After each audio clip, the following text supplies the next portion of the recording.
dejan cruzar con esta gran antena parabólica.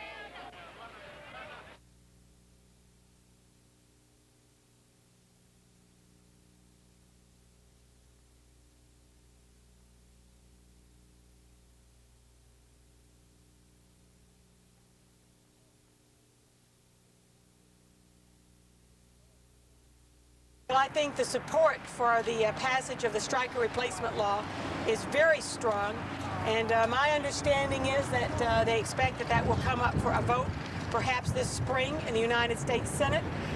A majority of the members of the United States Senate have indicated they support it, and unfortunately, because of the filibuster, a minority is blocking even a vote on the issue, and we've got to turn that around.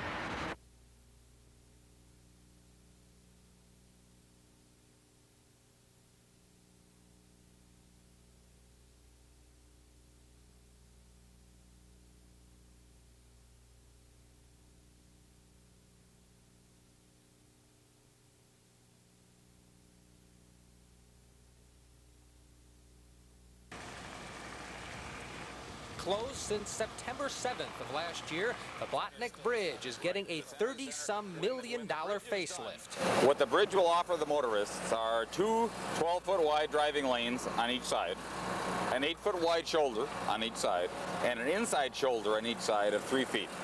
So the bridge will be significantly wider. 25,000 cubic yards of new concrete will be poured by the time this job is completed, which, thanks to good weather and a unique incentive plan, should be sooner than expected. The project is scheduled to be completed by August 4th. If it's completed before that date, the contractor, which in this case is the Johnson Brothers Corporation, will be given a $21,000 a day bonus. If the project isn't completed on time, Johnson Brothers will have to forfeit $21,000 per day. So, as you might expect, the project is ahead of schedule. How much ahead? They're working toward that goal, and I think we'd probably see something for a grand opening ceremony in the month of July. Which is good news for merchants in Superior, because every day this bridge is closed means money out of their pockets. It's anywhere from 75 to 80%. So somewhere in that range, we feel that that's what the business will increase to after the bridge opens. Because traffic is the only thing that makes a business like this go. You've got to have those people going back and forth. Most merchants we talked to today said the city of Superior has supported them well through the last 7 months, but they're anxious, as are all of us who travel between Duluth and Superior, to see the bridge reopened. In Duluth, Ted Rollins, News 6.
Here are the pictures as they happened at 1:20 and 1:21 this afternoon, as recorded on our Channel 4 News Seismocam.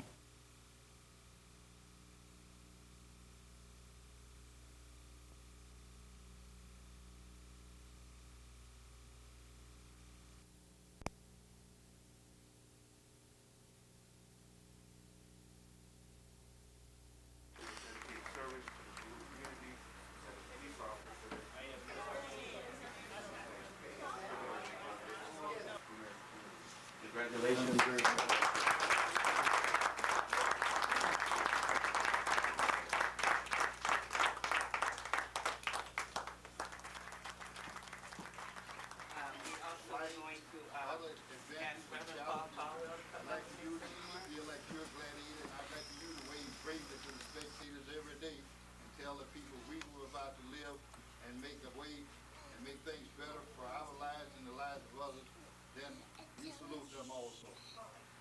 Like I said, another thing I'd like to tell the young people, continue to say no to drugs, and remember, whatever you do, if you hear anybody say crime,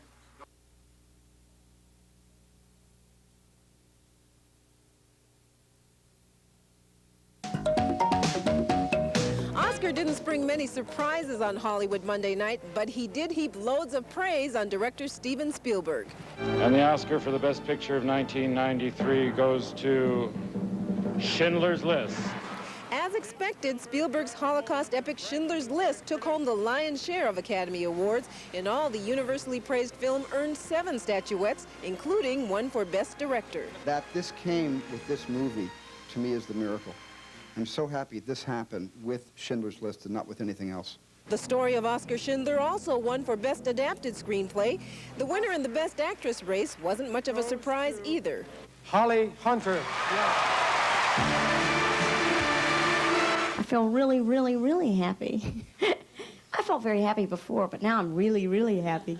Hunter's portrayal of a mute woman in Turn of the Century New Zealand earned The Piano one of its 3 awards. 11-year-old Anna Paquin took home another for her supporting performance as Hunter's daughter. I'd like to thank the Academy for the honour of letting me be here today. I'd like to thank Jan, and Holly for making this all possible.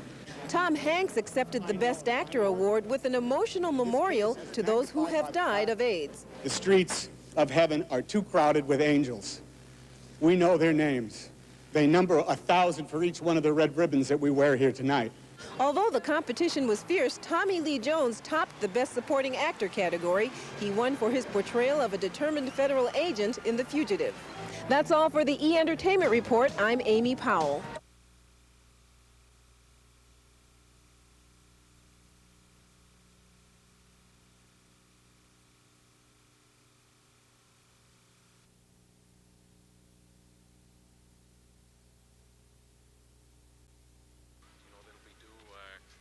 Structured this so that we would have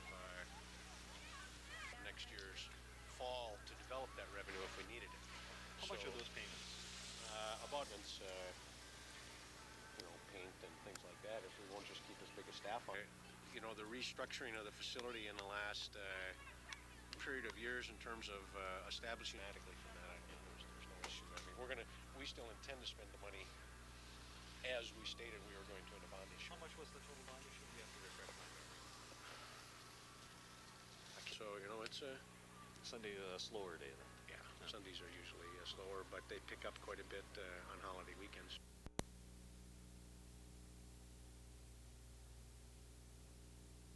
Some of the women themselves,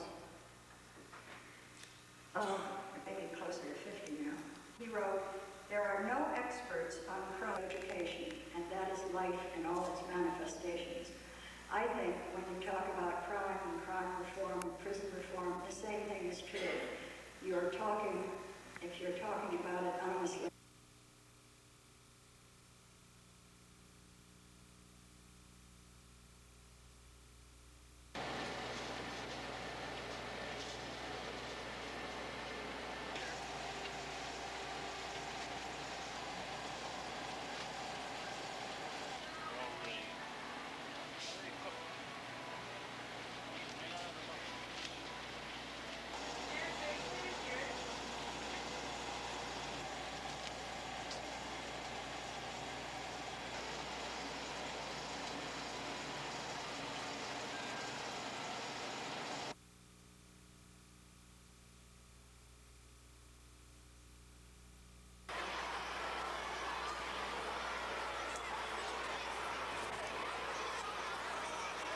If we don't create an interest in music with the result of them becoming musicians, we'd like them to become future audiences as well.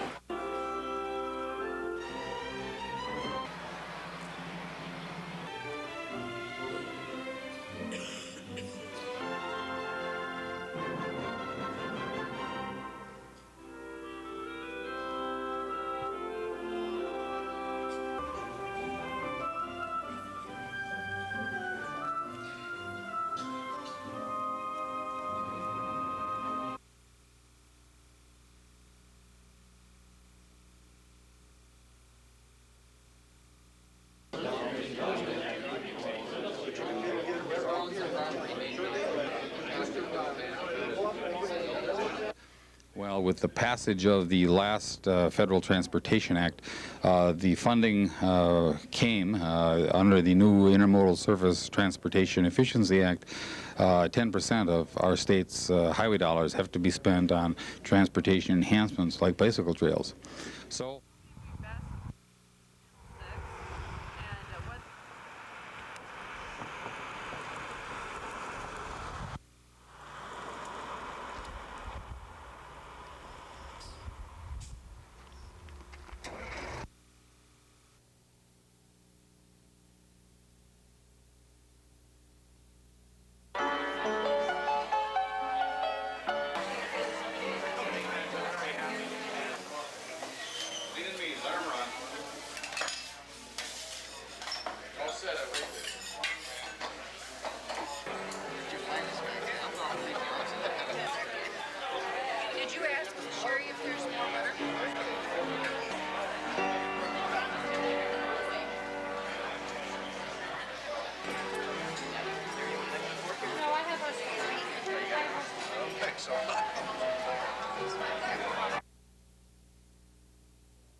Yeah, they're good guys.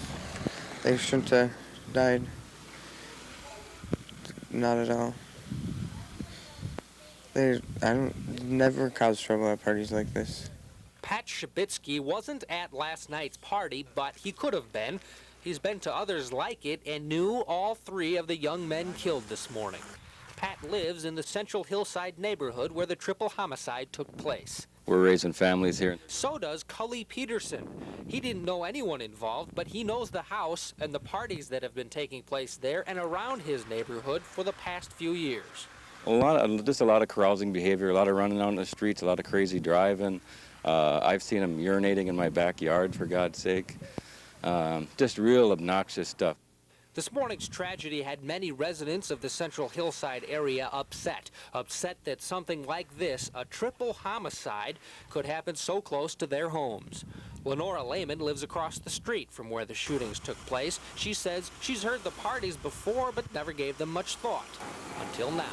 People that come over here honk their horns for people, come over here picking up people, honking horns and sitting around outside. 2 kids in the house and stuff like that, you know.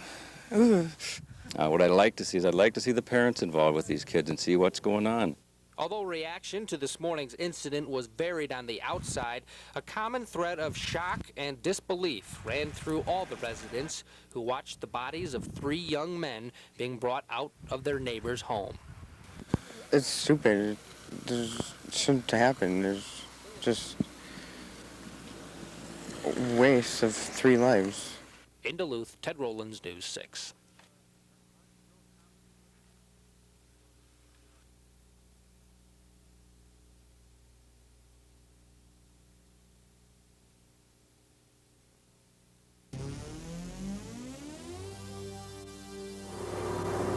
This is one of the technological wonders medical science is using to study the living brain. It's the PET scan, positron emission tomography. What we're looking at is energy use, okay? The $3 million machine measures, maps, and photographs activity of the brain. And you can see, as you follow around the gray matter lining the outside of the brain, the cortex, that activity all around is approximately equal. Watch closely as medical director Dr. Peter Volk compares the normal brain to that of a 16-year-old who killed his girlfriend in a violent rage. This is a similar image through the same part of the brain in a person who's exhibited extremely violent behavior. Using space-age technology, medical science is now able to peer inside the living brain. Giant PET scans produce three-dimensional pictures in a stark contrast between normal brain activity and the mind of a violent criminal. I was quite surprised to find when we started studying these subjects that nearly all of them have an abnormality somewhat like this. Some of them are not as clear-cut as this, some are even more clear-cut. So that was surprising. But not so surprising to a growing number of medical researchers. No longer must they rely entirely on theoretical environmental links to criminal behavior. Here's the area of abnormality. They now have physical proof showing the link between violent aggression and what is essentially a broken brain. So just like a broken leg, a partially broken brain, you might say, can cause abnormal and violent behavior, murderous behavior, in fact. That's right. Which may explain why studies of death row inmates reveals most have brain damage. A brain-damaged Robert Alton Harris was executed for the cold-blooded murder of two San Diego boys. The brain has a mechanism to inhibit that behavior. But like a ticking time bomb, if that mechanism in the brain is damaged, forensic psychiatrist Dr. Albert Globus says there may be no way to stop violent impulses. That inhibition of the behavior, that stopping the behavior, becomes impossible for some people to do. And they eventually, I mean, they will be violent, and eventually they may end up killing somebody. 70 to 90,000 Americans suffer brain damage each year. Many become violent. More ominous, there are millions of children growing up in a menacing and hostile world, like 21-year-old Maurice Weatherspoon, frightened by what he saw as a child. I've seen things when I was little, you know, it scared me. I've seen people get stabbed, you know. In fact, I've actually seen dead bodies, you know, and it scared me. And changed his thinking, he says, from becoming a victim to a victimizer. Weatherspoon is serving a 16-and-a-half-year term for attempted double murder last year at a Del Paso laundromat. Adapting to a threatening environment, researchers say the brains of some children are mutating, creating a generation of adolescents whose brains are rewired to violence. There are more and more kids who are predatory, who are remorseless, who have difficulties with attachments to other people, who view other human beings with the same emotional value as they view a table. Dave Walker for NBC News.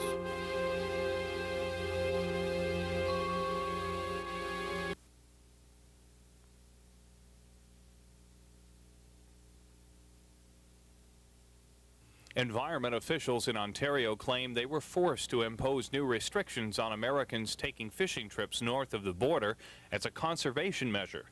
But Minnesota resorters, outfitters, and guides complain the rules are designed simply as an economic boost for Canadian resorts and services. Well, I would hope that the Canadians would recognize that this is going to be very detrimental to their tourist industry, what's happening. Minnesota House Majority Leader Irv Anderson is warning Ontario that legislation being considered on this side of the border would make it illegal for anyone to bring walleye fillets from Canada into the States.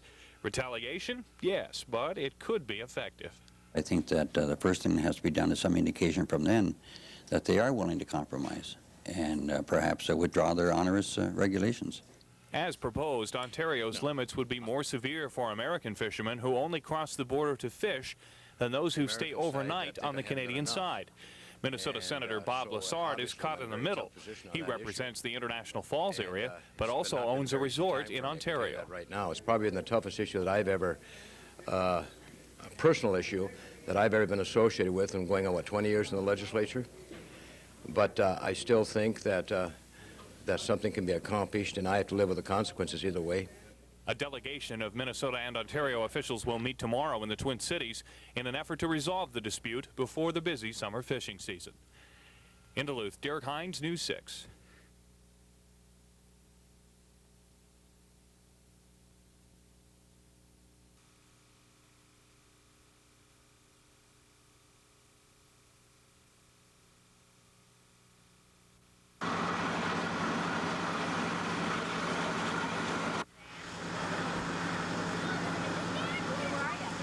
When I was in there about an hour and a half ago, I heard a boom, smelled some smoke. My friend came over and buzzed. It's a locked apartment. She said, the roof is on fire, get out. So I ran downstairs and nobody else was in there. I couldn't see people moving around, so we buzzed all the apartments, ran around, screamed fire, fire. Some real nice lady ran downstairs and banged on our door, and I saved my guitars and my photo album. Besides that, I think we lost everything.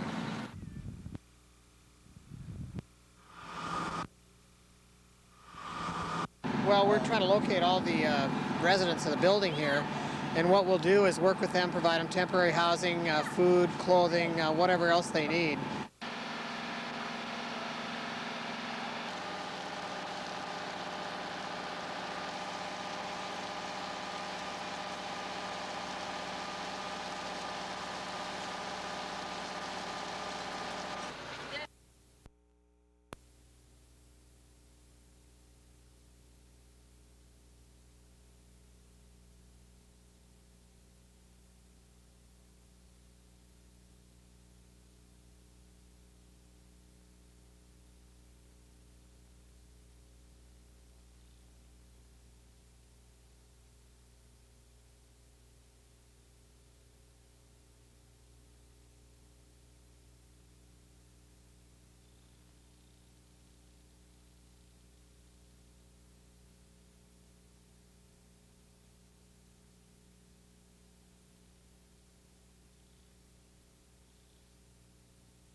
All age groups from karate and the martial arts are something that you can have people participate in from age 4 and up.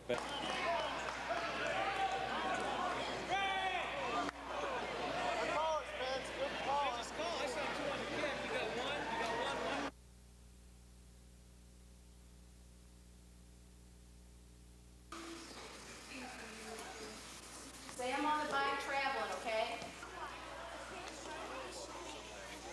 In order to deal with the situation the right way, we must have the self-esteem and we must have the education to be confident to deal with any kind of emergency situation. So, I mean, the whole concept is be safe, have high self-esteem, be an influence for one another, support one another, love one another, be there for one another.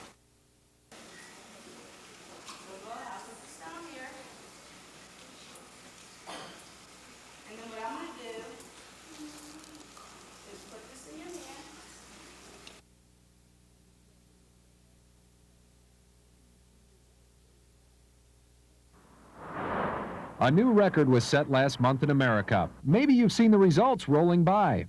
Excellent. Unbelievable.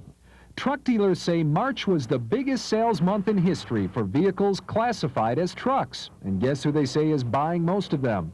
More than half the people that buy trucks are women, for themselves. Trucking, got my chips cashed in, keep trucking. The days when trucks were driven primarily by construction workers are over. I think people are using trucks today for more things than just utility. Like this precious cargo. I wanted a station wagon, but we went with a minivan. Why so? Just because, I don't know. Just everybody else had one, I guess. And what about those large station wagons? They are extinct. A relic from the Ice Age. Speaking of ice... I just wanted a four-wheel drive vehicle that I could get out in the bad weather with. And here's another reason. When was the last time you took a look inside of a truck? They're looking more and more like cars lately. In fact, they have fancy dashboards, carpeting, and sound systems.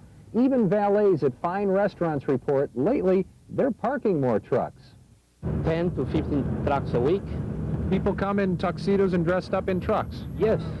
The truck trend took off in the late 1980s. But even today, some say a tow truck couldn't drag them onto a truck lot. That's crazy, yeah. I'm John Pertzborn for NBC News.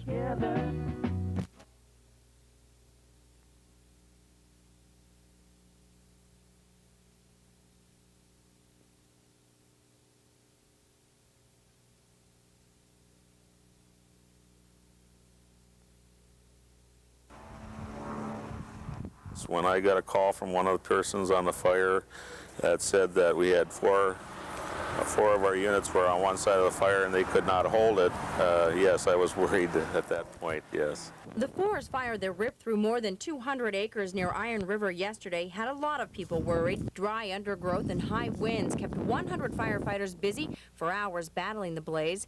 It was just one of many long days ahead for area fire departments. We had 6 fires the other day, and yesterday we had 5 fires, so yeah, we've been busy. The area's dry undergrowth and high winds combined for a dangerous fire season. There were no injuries or structural damage in Tuesday's fire, a feat officials credit to the teamwork of 6 fire departments, U.S. Forest Service crews, and DNR crews. It was very fast moving. Our equipment had trouble containing one side of it, and finally we got the upper hand, and we did get it. The fire may be contained for now, but firefighters know this is just the beginning of what could be an exhausting fire season. Restricting burning permits is just the first step. Should conditions worsen, officials may ban all outside burning. We've got extremely dry conditions right now, and the vegetation is all dead, so it catches fire easily. For now, firefighters are keeping a close eye not only on the ground, but also the sky, hoping forecasted rain for this weekend will bring some much-needed relief. In Iron River, Stephanie Guadian, News 6.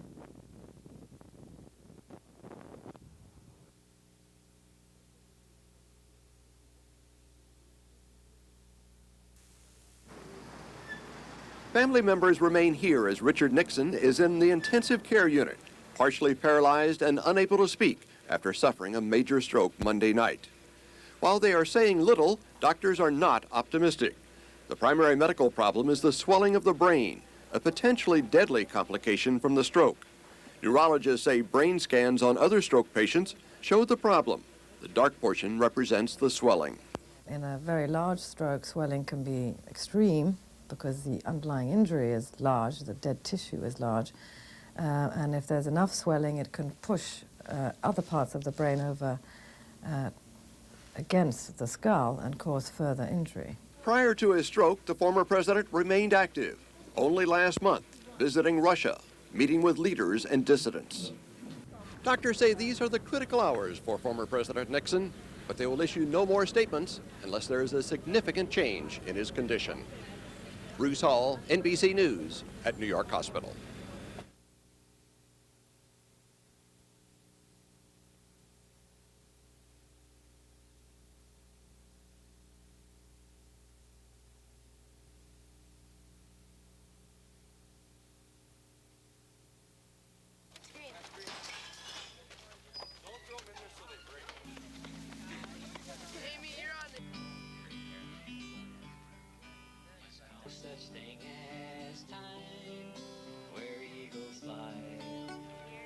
And we kind of hope that today people will get interested, learn a few things about different issues in the environment, and then with that go on and continue their interest in the environment and keep it going throughout the year.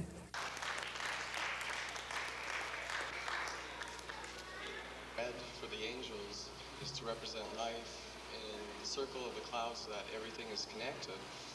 And we are connected to the earth as much as the earth is connected to us.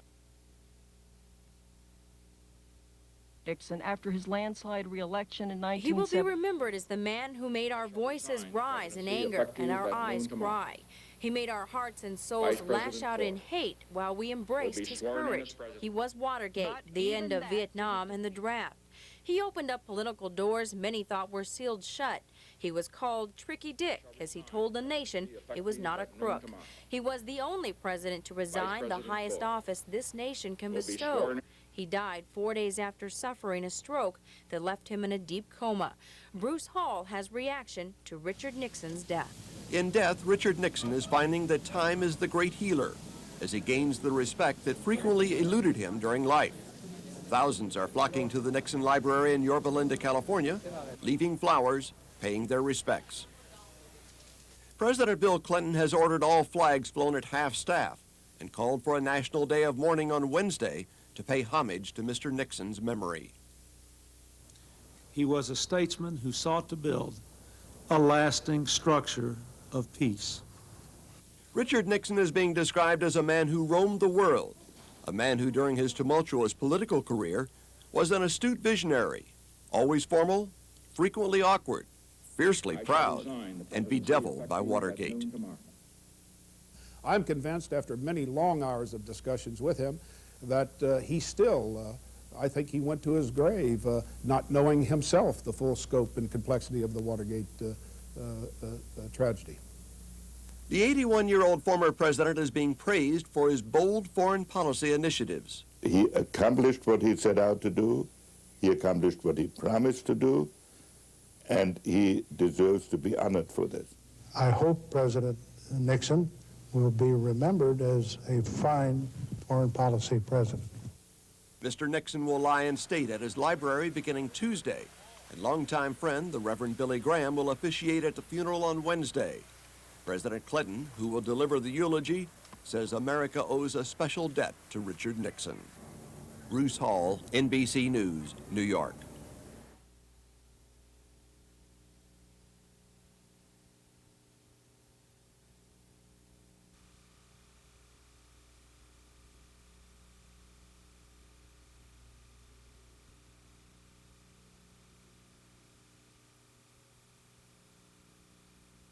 This will be the first time that the IJC conference will be held on a Lake Superior port, which is really saying something.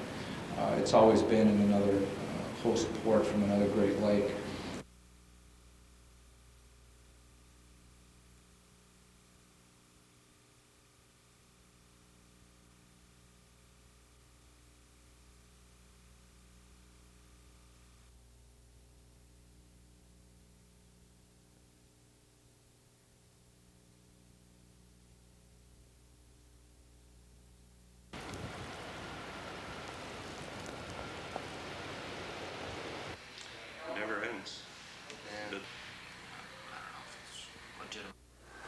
The son then retrieved a small caliber handgun, shot his mother, and then turned the gun on himself.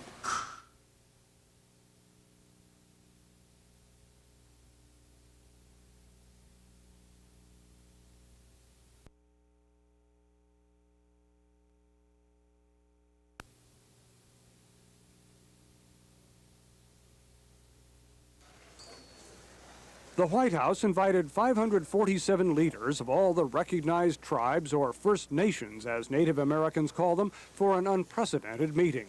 As they gathered under a tent on the South Lawn, a band played Hail to the Chief, meaning Mr. Clinton.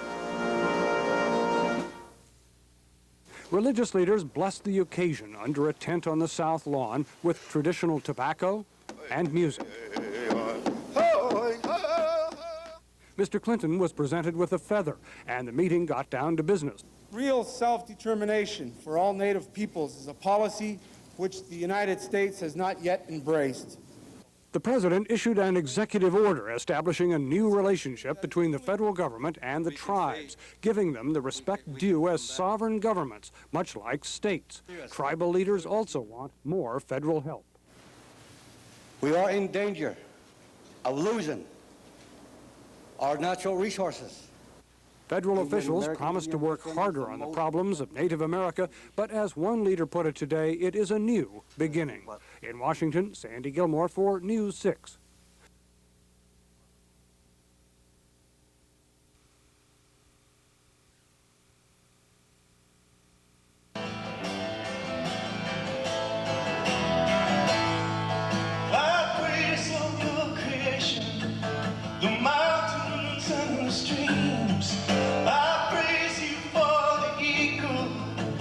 Visions and dreams. I praise you for my children, the mountains and the streams. I praise you for the eagle, the visions and the dreams, the visions and the dreams, the visions and the dreams. Oh,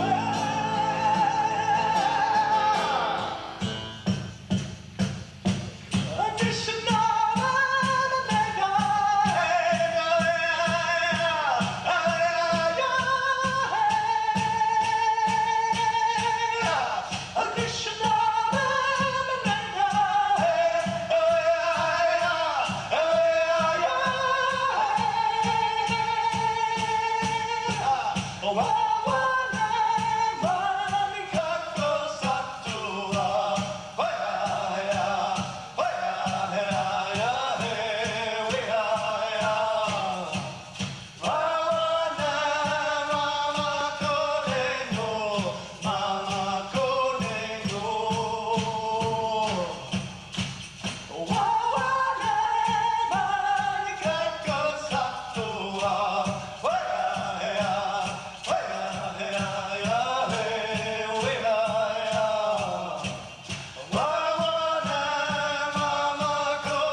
before we start playing Santa Claus a little too early this year, I think it's important for us to stay focused, as we said, and look exactly at what the issues are, and don't let this veer our vision.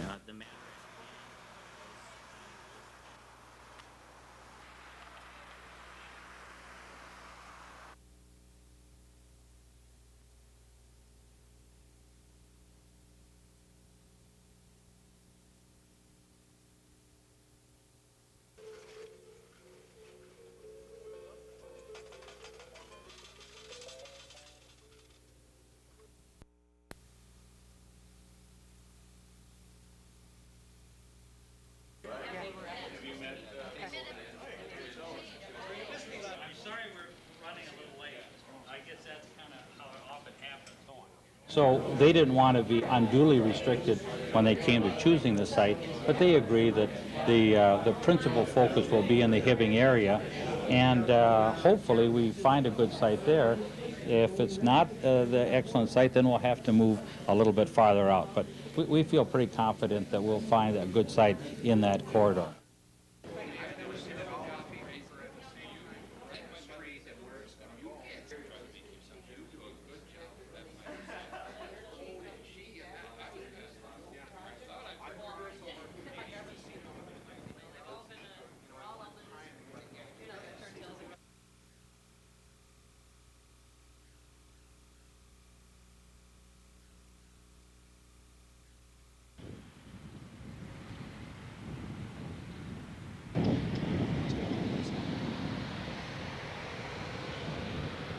It's been a tough couple of years, weather-wise, and some problems a little bit, with a downturn in the economy.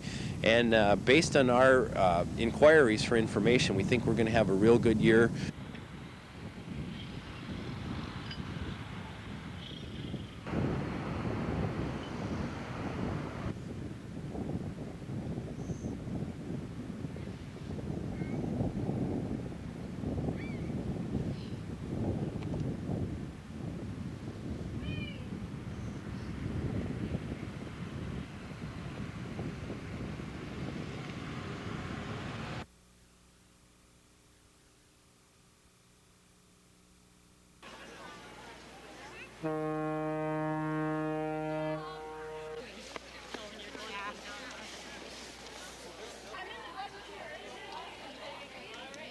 This year we have been focusing on breast cancer awareness, and as part of that we will have an actress from Los Angeles at the deck today also doing her one-woman show based on her personal experience surviving breast cancer.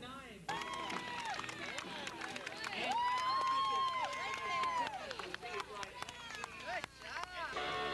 here they keep coming, ladies and gentlemen, one after the other, coming in the 2-mile walk this morning.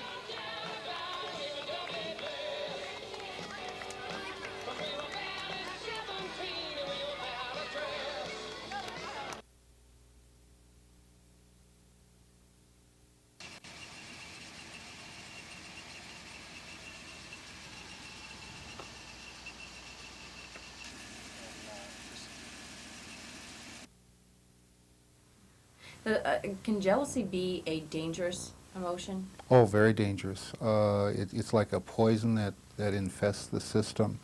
And unless you've got somebody to sort that out, I mean, we're talking about death, homicide, suicide. It's happening all the time.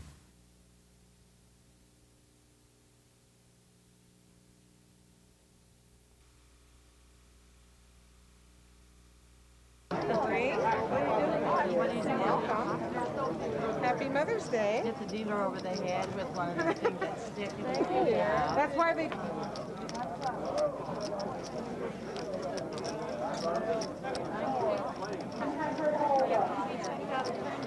that been a check?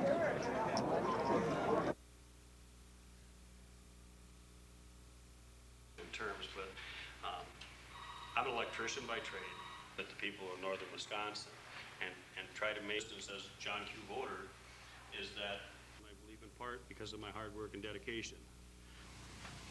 Ladies and gentlemen, Frank Boyle no longer represents the people as he was elected to do. I believe it's time to support someone who will listen and work for the people of northern Wisconsin. And I'm here to announce that I am that person.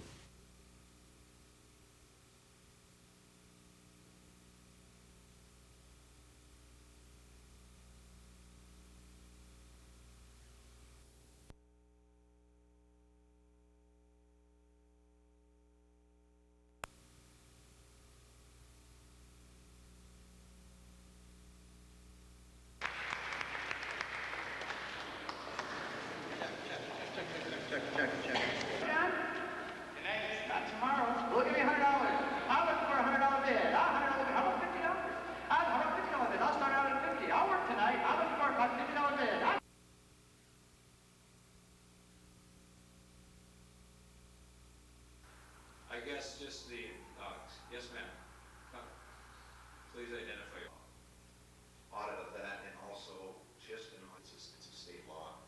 It's done by both names and whatnot, but I'd like to know, I've met with county attorney as well as the official from the Department of Corrections, and they've all assured me, including the Department of Corrections, assured me that he and the staff from the Department of Human Services, which licenses Port Rehab, will get back in and look at this whole thing. But looks can be deceiving. In this building are hardened criminals, robbers, rapists, and murderers who are finishing their prison terms. They are supposed to be locked up, but we're told they can easily... Whether they've got to have a whole training and... The parole officer said we don't like this, and he was reviolated, but he'll be out shortly because of his... dependency, and are not criminals. For some reason or other are there. Their security. That's hard to say. There is no good answer to this.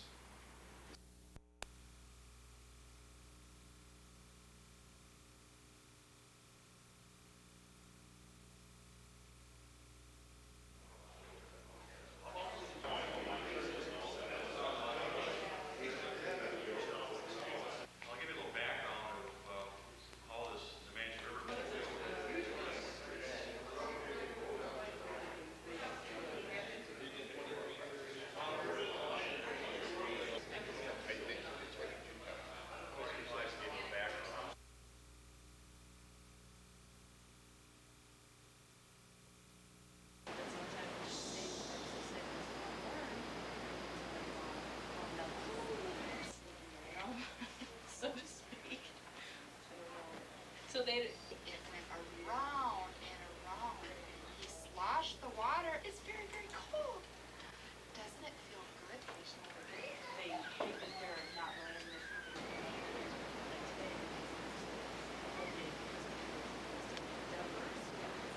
so it worked out that water was starting to...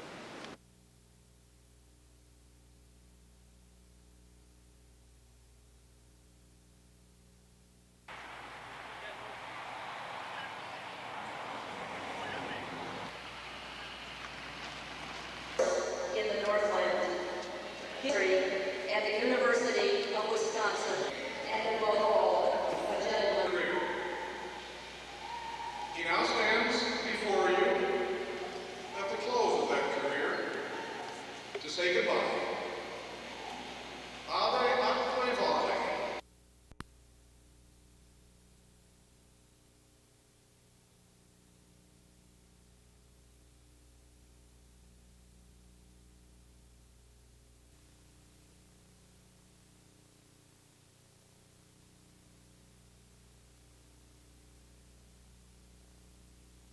Investigation is continuing, and the reports and all the other information will be forwarded to the St. Louis County Attorney's Office for possible charges.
I don't think that the school needs all of that area. There's plenty of space there to do whatever they need without taking the racetrack.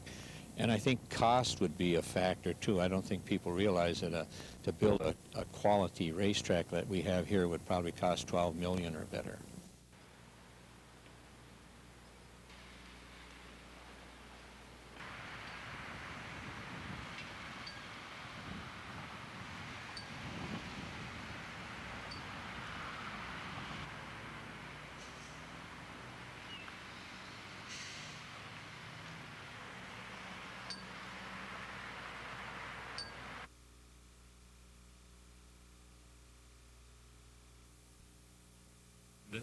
Tomorrow night, Friday night, we're going to have a saturation patrol. We've been doing these on a regular basis. We thought we'd announce this one because of the significance of the weekend. And when we do these, we generally run approximately 12 officers and squads from 5 different jurisdictions, being the St. Louis County Sheriff's Office, Duluth, Hermantown, Proctor Police Department, and the Duluth District of the Minnesota State Patrol. It wasn't always that way. Up until last August, law enforcement officials used sobriety checkpoints as the major means of reducing the number of drunk drivers on Minnesota roadways, especially during the holidays. And when we were doing checkpoints up until last fall, we were seeing more cabs, more designated drivers, more wives called to bring husbands home, and that's fine. Recent statistics show that motorists are 75% less likely to be stopped during a saturation patrol, but are 4 times more likely to be caught drinking and driving.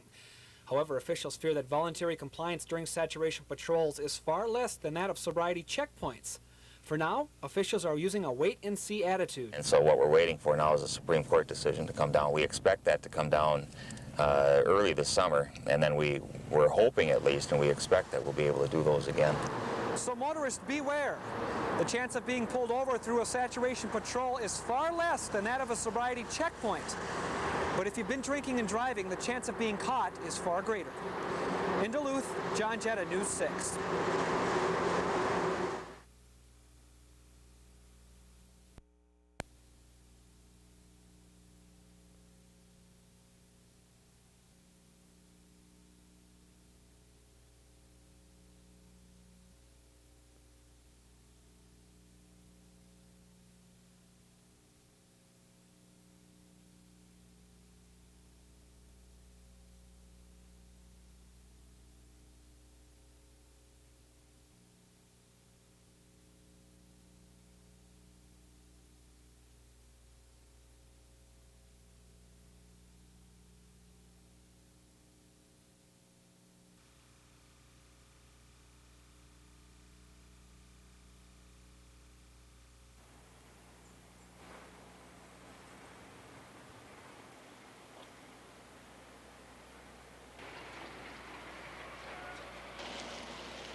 At about 4 o'clock this morning, they called, they had voted and had agreed to a tentative agreement, which will be voted on, now voted on by the rank and file in the near future.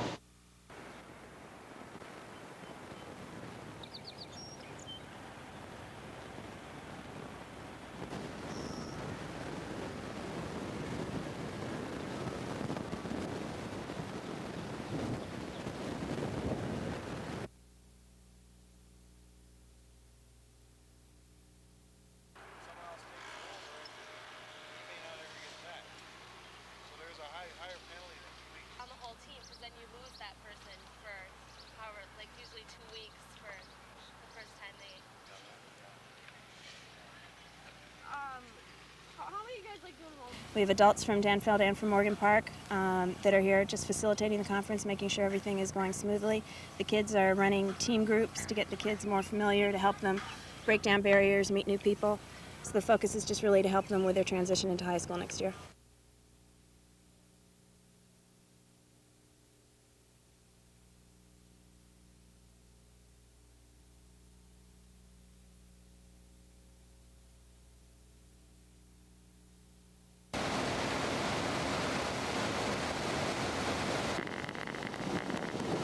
The divers were within reach, but couldn't quite grab those barrels this morning because their cord was too short. And so they had to decompress, come back up, and send the second team down with, you know, kind of unleashing their tether with basically underwater flashlights.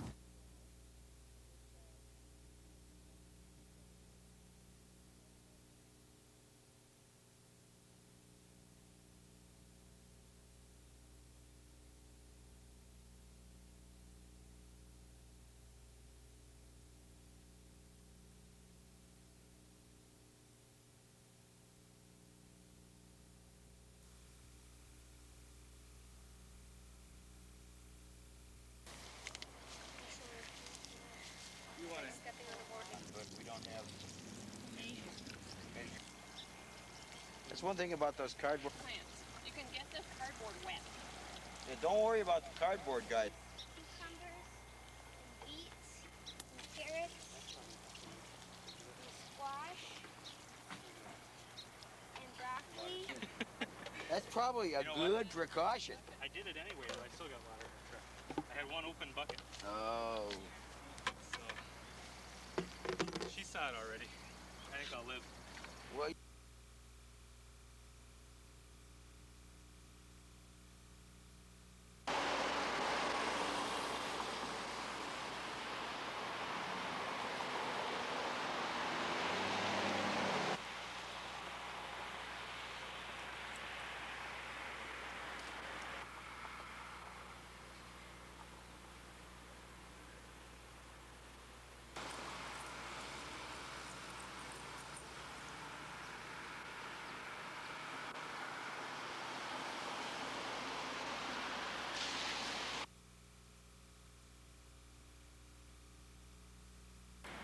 talking about that POW issue. I've got a high school friend that's still a POW from west of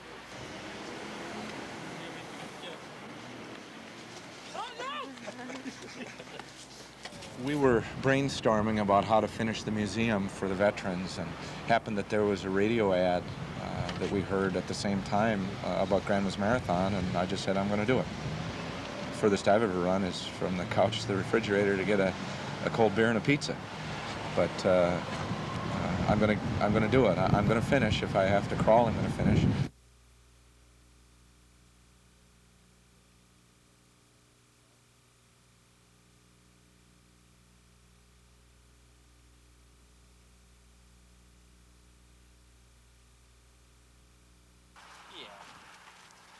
You know, you trust the postal department, and I was just shocked to think that something like that would happen to her. Clara Spizey has been sending birthday cards to her grandson for years, but this year, the birthday card and $20 in cash did not arrive in time.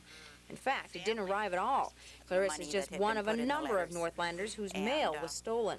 Then there were 2 or 3 other ladies that I work with that their money and gifts hadn't gotten to where they were supposed to be going either. Numerous complaints tipped off postal officials. Duluth Postmaster Dennis Hughes says the post office is not involved in the incident. Instead, a former Duluth trucker who contracted with the U.S. Postal Service is accused of stealing money from birthday and Valentine's cards. That sanctity of the mail is absolute throughout our system, and we protect that mail, and we have to be careful in terms of the recipient, because certainly with the society we deal with, people do break into mailboxes, they break into mail trucks. There's quite a spectrum with the society as a whole. Postal officials are calling this latest incident an unusual occurrence. What is not unusual, they say, are the number of mistakes people make when sending out their mail. There are steps you can take to help ensure a safe delivery. Fill out addresses completely, including your own. Collect your mail right away. Make sure to drop off your mail in authorized mailboxes only. And whatever you do, don't send cash. As Clarice will tell you, there's never a 100% guarantee your mail will arrive on time.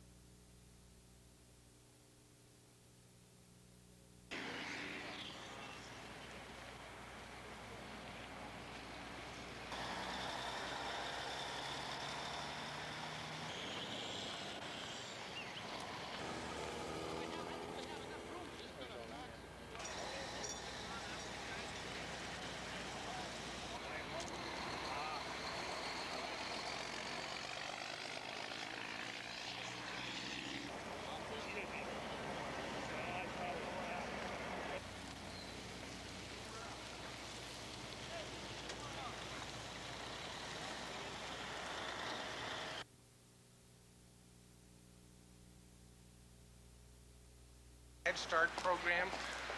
It's a strong record of accomplishment. I think it points the way to a in June.